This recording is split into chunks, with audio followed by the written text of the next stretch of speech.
Non mais regardez sur quoi je tombe. On voit ici que la végétation a complètement pris feu. Si vous regardez bien, il y a un serpent vivant qui a complètement échappé aux flammes. Je sais pas comment c'est possible. J'aimerais essayer de l'attraper, voir s'il est pas mort. Mais le problème c'est que j'ai pas envie de me faire mordre. J'ai l'impression qu'il est bloqué avec toutes ces ronces en plein milieu. Peut-être que j'ai un crochet dans la poche.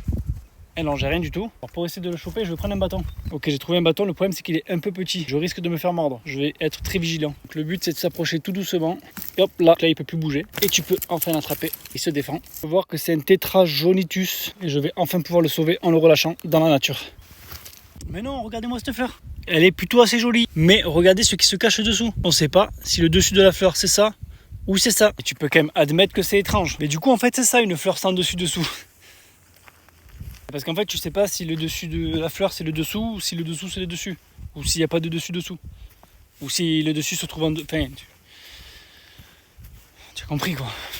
Non mais en vrai vous rigolez. Mais dites-moi, est-ce que vous savez si le dessus c'est ça? On dirait bien que la branche elle s'est retournée, elle s'est fait une clé de bras toute seule. C'est quand même assez étrange. Par contre je trouve ça vraiment très joli.